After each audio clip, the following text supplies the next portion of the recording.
Hello, and thank you for joining me for the Wealth Building Strategies Top 10 Multifamily Investing Benefits. You'll notice in the lower right-hand corner of the slide, there's a QR code that'll give you access to our investor portal to become part of our professional investing network. You also have our website, investwithdmi.com. And you can go in there and request access if you're interested in reviewing investment opportunities that DMI offers. My name is Eric Mattingly. Just a quick background on me before we start. I'm the president and founder of DMI Holdings. I've been a professional investor for a little over 20 years, and I'm a nationally recognized public speaker and investment educator, and we created a workshop series to help educate our investors called the Wealth Building Strategies, with this being one of them. I've been involved in structuring a little over 100 private placement syndications, totaling a little over $1.5 billion, and have invested in 34 large multifamily properties, totaling approximately 7,000 units as both a passive and active investor. My expertise is in private capital and forming strategic partnerships.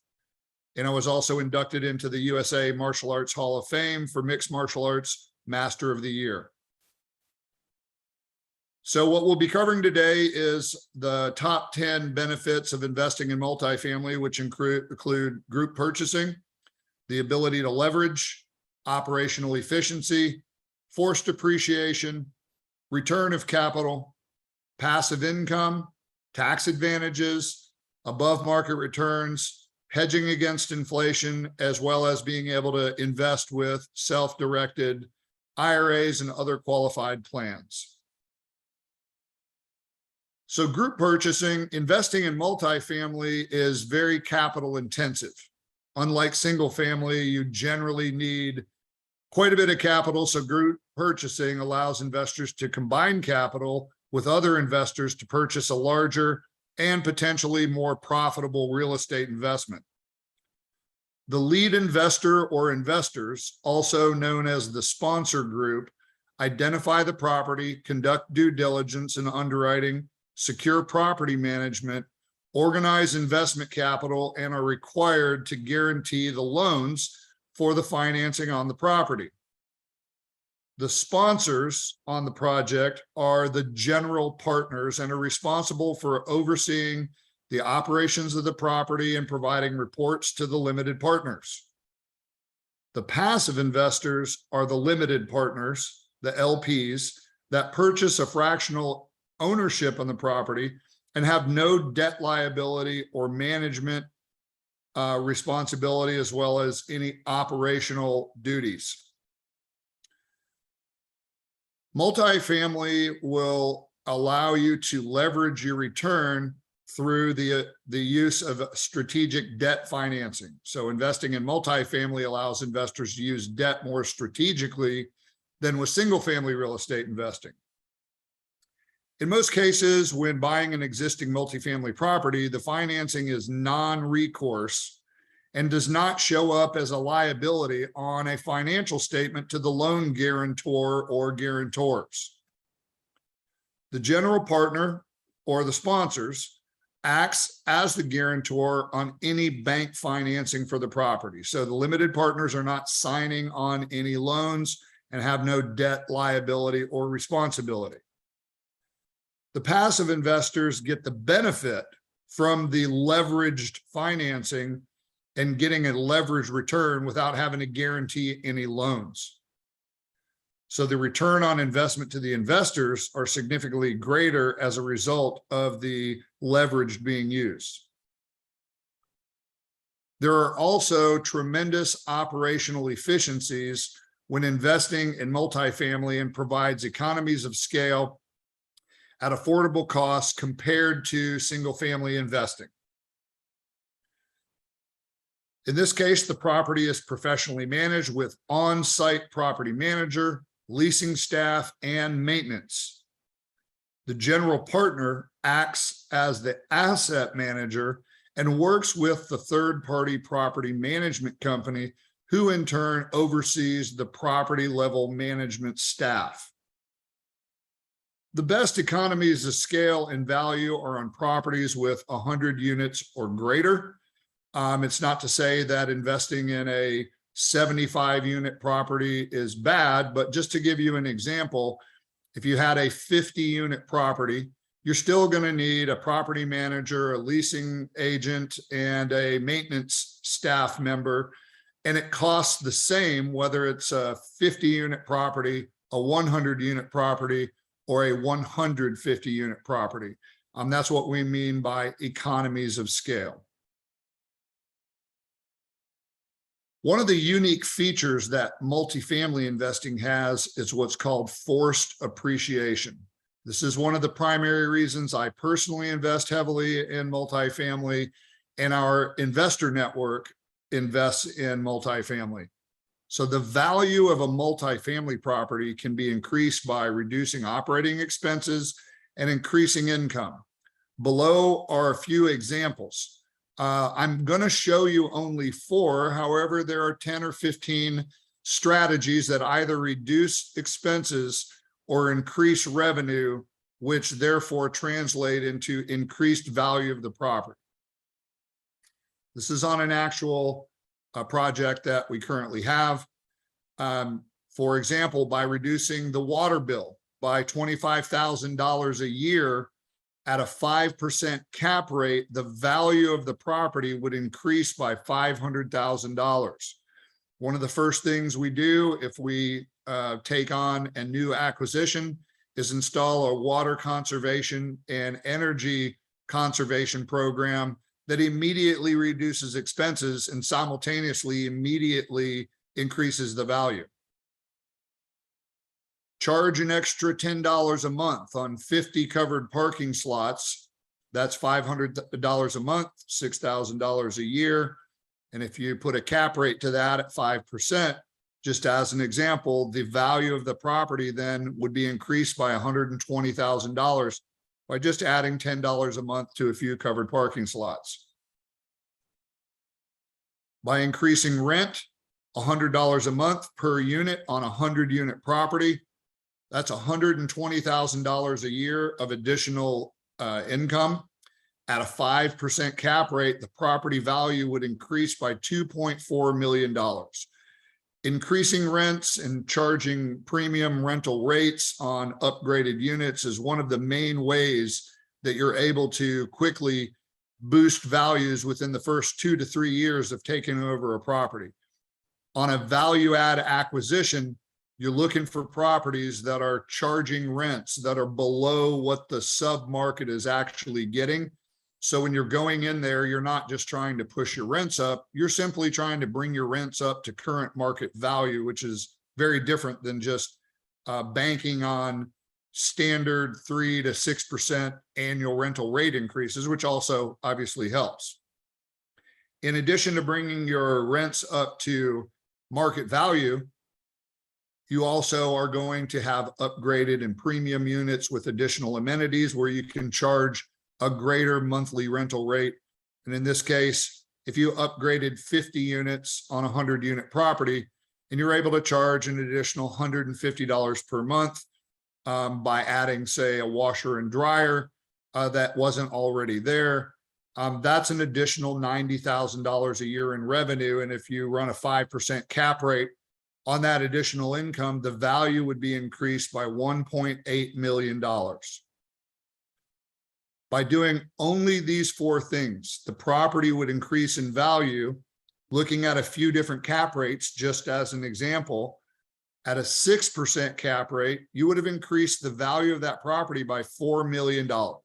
At a 5 cap, it's $4.8 million, and at a 4 cap, it'd be $6 million. Generally, once you've executed on these value add strategies within the first 18 to 24 months is when you would go and seek a refinance or a supplemental loan to be able to pull capital out of the investment back to the investors. On the right, I just put a note, if you're not familiar with cap rates, it gets a little confusing, but you don't need to overthink it. But a capitalization rate, which is also known as a cap rate, is calculated by dividing the property's net operating income, NOI, from its property asset value. So for example, if you had $500,000 in net operating income and you had a $10 million property, that's a 5% cap rate. Another simple explanation is assuming you purchased the property all cash based on the net operating income, what cash on cash return does that property generate? So a $10 million property generating $500,000 in net operating income is a 5% cap rate. Another unique feature that you can't do on many investments is to be able to have return of capital events, but still own the investment. So to give you an example, once you've reduced expenses and you've increased your income, as we discussed in the previous slide, typically within 2 to 3 years, the property will either be refinanced or you would obtain a supplemental loan to return somewhere between 25% to 75% of the investor's capital without reducing the investor's ownership percentage. If we couldn't return at least 25% of the investor's equity back to the investors, we probably would wait until we got the income up higher before we would actually execute on a refinance or supplemental loan. In some cases, within that same period of time, I've invested in properties this has happened on personally. You can potentially get back 100% of your original investment capital, still own the investment, still continue to get income, still receive tax advantages, as well as your proportionate pro rata share of the capital gain on sale. This process continues generally every 2 to 3 years. The goal is within 4 to 6 years, investors have received back 100% of their original investment capital if the property has not been sold by them. And this would be done by either refinance or supplemental loan distributions. If the property is held long-term, additional capital events through loan proceed distributions can continue to occur roughly every 2 to 3 years if the collective partnership elects to continue to pull money out. And the nice thing is, if the property is sold, instead of held long-term, investors would receive a return of capital if they hadn't gotten all their money back from the refinance first, and then they would receive a capital gain from the profit distribution on sale. The next thing is cash flow. A lot of investors do what's called transactional investing, where they're fixing and flipping a home, or you're buying and selling stocks. Multifamily investing can produce ongoing passive income even after investors have received back 100% of their original investment capital. Income from multifamily is, from a tax standpoint, taxed as passive rental income. Passive income distributions generally begin within 3 to 9 months on an acquisition, and generally 18 to 24 months on a ground up construction project. Year one cash flow is generally lower than subsequent years, especially on an acquisition, because you're inheriting the cash flow that's there, and then you're spending 18 to 24 months reducing expenses and increasing income, as we've discussed on the previous slides, to get your net operating income up, which also simultaneously increases your cash flow. Once you've gone through a refinance, you've gotten a big chunk of your money returned to you. Generally, that's going to significantly increase your cash on cash return, because you would have less money invested to be paying a return on. So by reducing expenses, increasing rents, and additional income, cash flow can increase each year. There's also significant tax advantages available by investing in multifamily. So investors can substantially reduce their tax liability via cost segregation and bonus depreciation, which speeds up the rate at which investors can claim tax deductions. Income is taxed as passive rental income. In addition to that, there are annual depreciation deductions that are passed through to the limited partners. And then sale proceeds are long-term capital gains if held longer than 365 days. Unlike a single family home, you don't see a standard fix and flip that might take 6 to 8 months with a multifamily property. It doesn't mean you don't necessarily sell a multifamily property in a short period of time, but that's generally, longer than 12 months. Loan proceed distributions are not taxable at the time received, even after investors have received back 100% of their investment capital.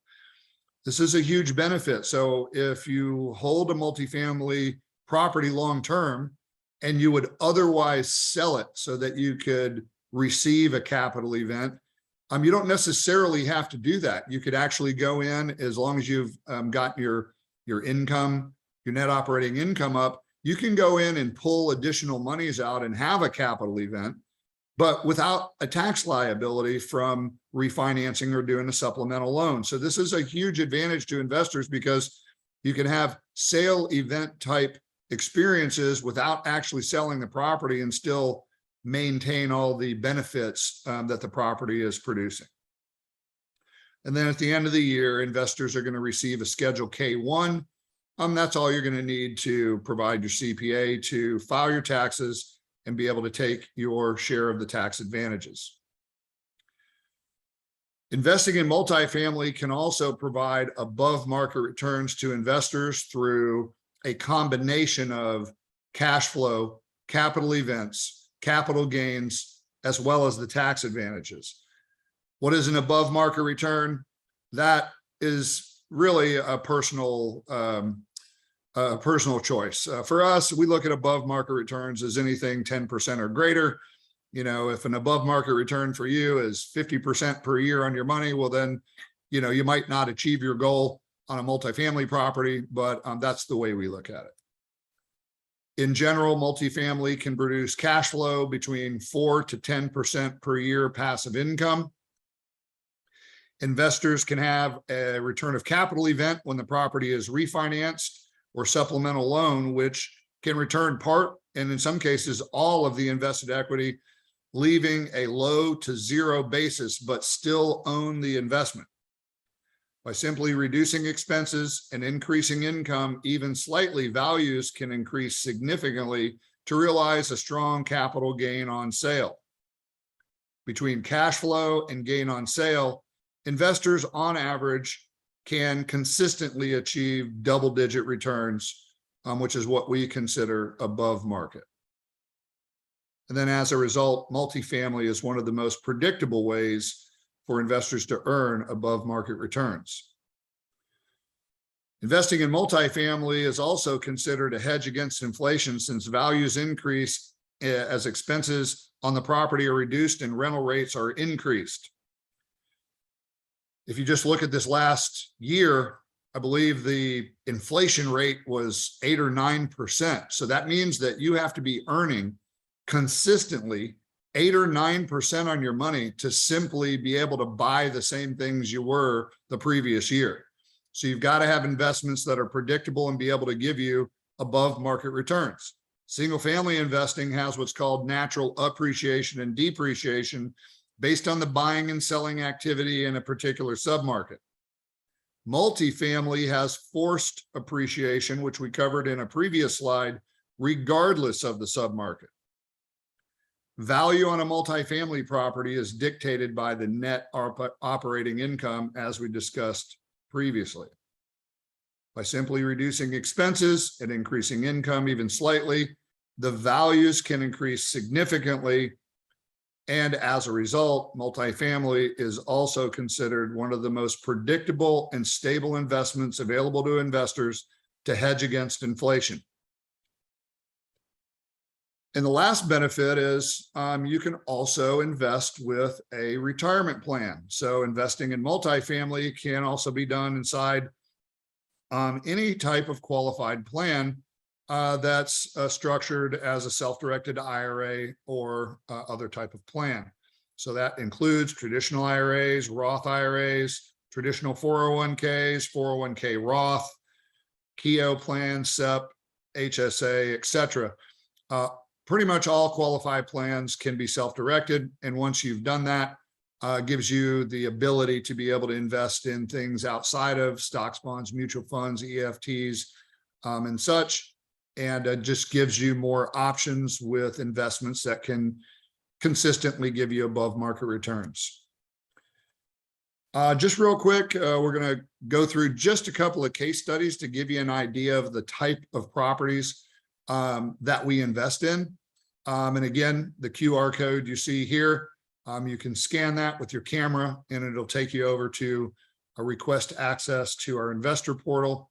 And you would just fill out the information and gain access to review opportunities like you're about to see here. So we kind of invest in two categories. One of them is value add acquisitions, meaning we're buying an existing property that's there. We're going in and fixing problems, bringing rents up to market rates, and improving the value. So this one here is called Clearbrook Village. I'm not going to go over these in extensive detail, but just touch on a couple of high points here. So this one is in Memphis, Tennessee. It's 144 units. The purchase price was $3.3 million, acquired in September 2018 and sold August 2021. And the value on the property was increased by $5.8 million in a 3-year period of time. Based on the way the investment was structured for the investors, they more than doubled their money in a 3-year period of time. So in this case, instead of holding the property long-term, there was significant appreciated value. A lot of value was able to be added. And in some cases, you don't refinance and you just sell the property. That's what happened here. Next one, in 4 years, investors doubled their money.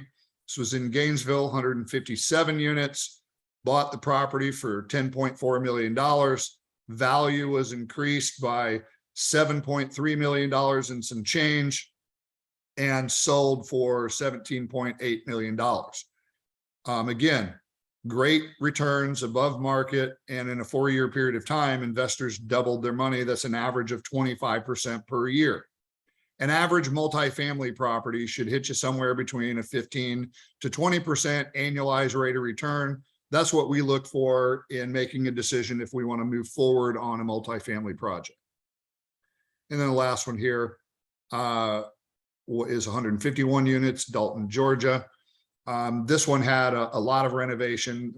20 units were rebuilt basically, but then those units were able to be rented for significantly greater value, which translated to increased net operating income. And then the property was sold for $23 million. And basically in 3 years, investors doubled their money. So that was pretty significant. The other way we invest is in ground up development. And in this case, the value is added through the development versus buying an existing property that's there. This one's called Cypress Creek, was sold in June 2021. This was an actual 6-year hold. So construction was completed in 2016. I basically worked the program. There was a refinance event. But at the end of the day, the investors over a 6-year period of time generated 140% return on their original invested equity. So a $100,000 investment, 6 years later, they had gotten their principal back plus an additional $140,000. The next one is in Paris, Texas.